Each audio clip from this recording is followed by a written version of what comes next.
Hello everyone, welcome back to the next video. In this video I will show you how to overlay text on a live preview of camera using CameraX in native Android application with Media 3 effect, as well as we'll do it for image capture as well.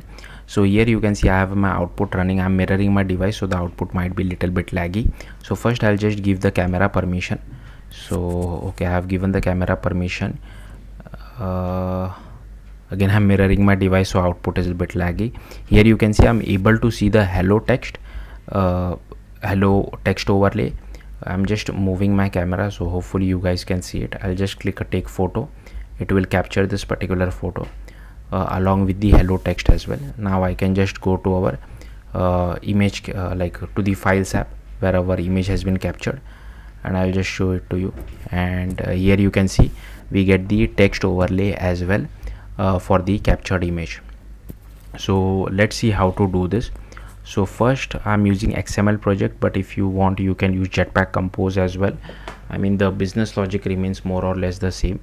Then first you will have to go to build.gradle.kts, and here you have to add this Android X Camera Core, Android X Camera 2, Camera Lifecycle, then this Android X Camera View, Android X Media 3 effect, as well as this Libs Media 3 effect. Now we are using version catalog, so we need to pass the version inside libs.versions.toml. So over here first we need to add this camera core dependency, then this camera 2, okay, then this media 3 effect, as well as this media 3 effect version dependency as well. Then I'll just minimize that.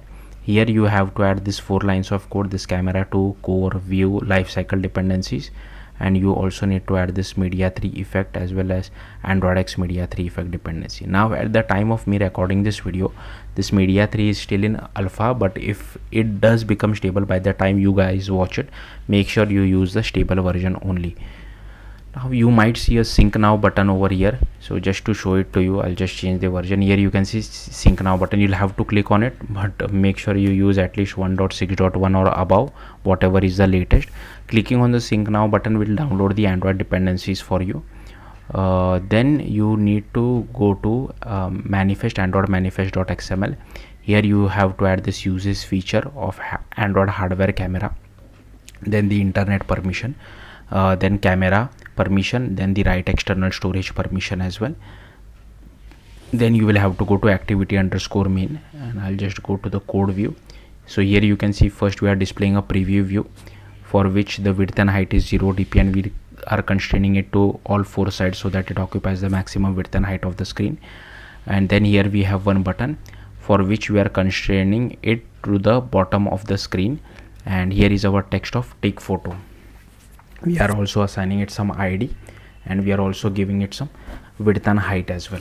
Then let's go back to main activity. I'll just scroll up. Now these are all the imports which I have copied it from documentation.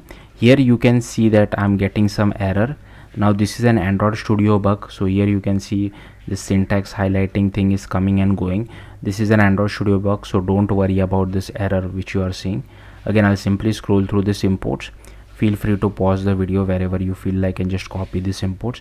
Now I have annotated this class with @unstable API, because if I just remove this, then if you see, then this gives us the actual error.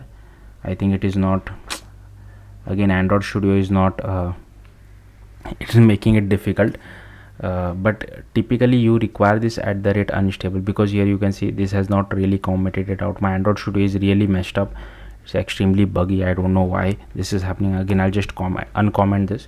So at least at the time of me recording this, media 3 effects requires this unstable annotation. Again these media 3 effects are not from the alpha version, but the stable version which we are using.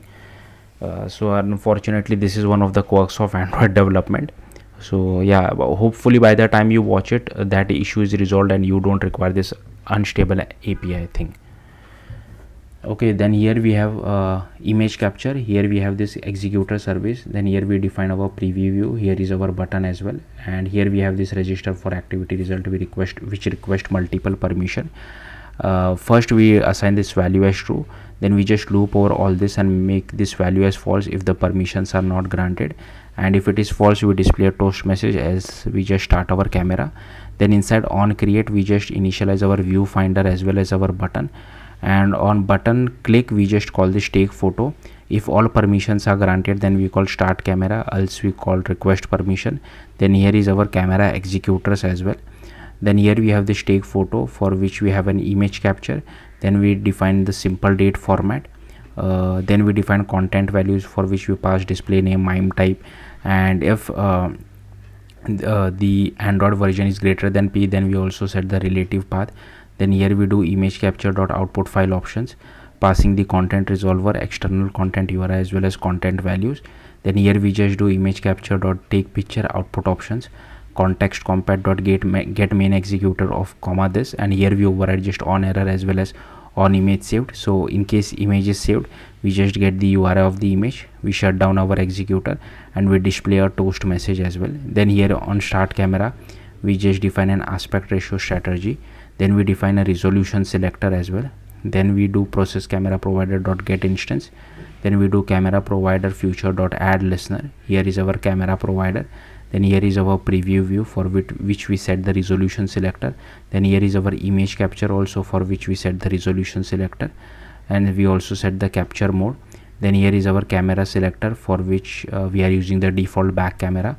Then here we have this use case group dot builder, we add the preview use case as well as the image capture one. Then we define the media 3 effect, passing the preview, video capture or image. Then here we define this immutable list dot builder, and make sure you import this effect from this Android X media 3 common only, because I think there is one more import for this, so make sure you have the right import. Then here we call this method, which I will show you shortly. And basically once we have that overlay, we add it to our effects immutable list, and here we then add it to this media 3 set effects. Then we add that media 3 effect to our use case group builder.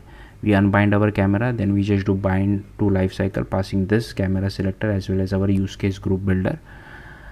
Then here we have this request permission method, for which we just launch required permissions. Here we have one helpful helper method just to check whether camera permission was granted or not. Here we have this destroy method, for which we just do camera executor dot shutdown. Then here we have a companion object, so which has a few variables like the file name format as well as the required permission. So here we have a mutable list of camera, and here if the Android version is lower than P or equal to P, then we also require the write external storage permission. Then this is the create overlay effect from bundle. So here we have this immutable list dot builder of texture overlay. Then we have to use the static overlay settings, which is a new thing from media 3. I think we are using 1.6.1, right? So I think it is from 1.5.0 or 1.6.0. previously it was just called overlay settings. Now it is called static overlay settings dot builder. Set the rotation degree of 90f, set the alpha scale of 1f, and just do dot build. Then inside spannable string, here you can pass whatever you feel like, whatever text you want to overlay. Then here I am just setting overlay text dot set span. Here I am setting the foreground color. Okay, here I am changing the size of our text, and here we just do texture overlay dot create static texture overlay, passing the overlay text as well as overlay settings, and then add it to our overlays builder. Then we just do overlays builder dot build, and if it is empty, then pass null, else pass the overlay effect. So yeah, that's it. Thank you for watching. Bye.